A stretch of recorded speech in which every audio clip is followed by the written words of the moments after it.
Okay, let's dive into a pretty surprising idea about trading. What if I told you that most people who fail aren't actually bad at it? What if they're just trained to fail by the very way they approach the market? See, it's not about being smart, it's all about your mindset. Now, I know that sounds like a bold statement, but the data really backs this up. Failure in trading usually has very little to do with a lack of intelligence. It's about having the wrong mental framework from the get-go. In fact, a lot of the thinking habits that make us successful in our everyday lives, they're the very things that cause us to crash and burn in the markets. So, this isn't a story about doctors and lawyers outsmarting everyone. Actually, it's often the opposite. Sources show that some of society's most accomplished people can be the absolute worst traders. No, this is a story about two totally different mindsets: the chaotic, frantic approach of the 95% who struggle, and the calm, disciplined mind of the 5% who succeed year after year. Okay, so here is the absolute core of it. The 95% are desperate to be right on every single trade. They're hunting for a guarantee, for certainty in an environment where it literally does not exist. The 5%, though, they operate like a casino. They get it. They understand that trading is just a game of probabilities, played out over hundreds and hundreds of trades. The great trading psychology expert Mark Douglas really nailed this. He identified this as the central conflict. See, our brains are wired to avoid uncertainty at all costs. But in trading, it's the one and only constant. The successful traders, they learn to embrace it. Everyone else spends their entire career fighting it. And this leads to this massive split in how they operate. The 95%, they try to be fortune tellers. They try to predict a future. And when the market doesn't do what they expected, they get frustrated and often start blaming things like market manipulation. But the 5%, they don't predict.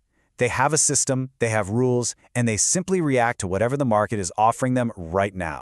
And look, this psychological gap, it has severe real-world consequences. While the exact figures can vary a little bit, some sources show that a staggering 97% of day traders end up losing money over time. That's a huge number. It's a clear sign that our default human mindset just isn't built for this kind of environment. So how does this difference in mindset actually translate into action?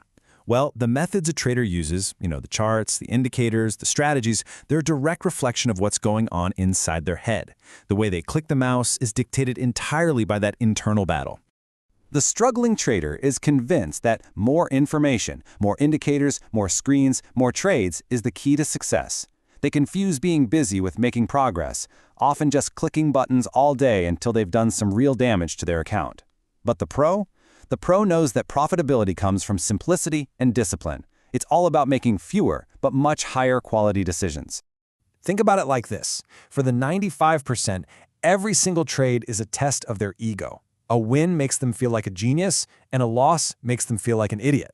But for the 5%, it's just business. A trade is just about executing their plan, and the outcome of any one trade really doesn't matter that much. And this whole ego thing, it directly impacts the single most critical part of trading, how traders handle taking a loss. And for many, this is exactly where their journey ends. A loss absolutely wrecks the 95% psychologically. It feels like a personal failure, which leads to revenge trading, or even worse, throwing their whole strategy out the window after just a couple of losses. But for the 5%, a loss is just the cost of doing business. It's a calculated, totally expected expense on the path to finding winners. This analogy just illustrates the professional mindset perfectly. Losses are like the inventory costs for a restaurant. They're a necessary, planned part of the operation. You have to pay for the ingredients to make the dishes that make you money. You have to pay the rent to stay in business. It's that simple. So this big shift from seeing losses as failure to seeing them as an expense, it often happens during a massive turning point. It's something experienced traders call the eureka moment, where the real secret to this whole game is finally understood. It's that sudden, profound light bulb moment where you finally realize that no system, no indicator, no guru on the internet can predict what the market will do next. But, and this is the good news, you don't need to predict it to make money consistently. So how do they do it? Well, it's achieved through a core concept called positive expectancy. And don't worry, it's simpler than it sounds. Again, think of a casino. They have no idea if the next spin on the roulette wheel is going to be red or black. But they know that over thousands of spins, the odds are just slightly in their favor. That's their edge. For a trader, it means that even if you lose on a lot of your trades, your system is built so that your winning trades are bigger than your losing trades. As long as that's true over time, you have a mathematical edge. In this whole mathematical approach is built on accepting these 5 fundamental truths. Truly internalizing these beliefs. This is what allows a trader to operate without fear. It's what lets them cut losses without hesitation and let their winners run without getting all anxious. So while the 95% are daydreaming about profits, chasing that one huge winning trade, the 5% are obsessively focused on survival. They are constantly asking, what's my worst case scenario here? They know that protecting their capital is job number 1, 2, and 3. Profits? Profits are just a byproduct of playing good defense. And this obsession with survival is exactly why professionals live by these strict, non-negotiable rules. A really common one is the 1% rule. This simple mathematical boundary prevents any single loss or even a nasty string of losses from causing significant account-ending damage.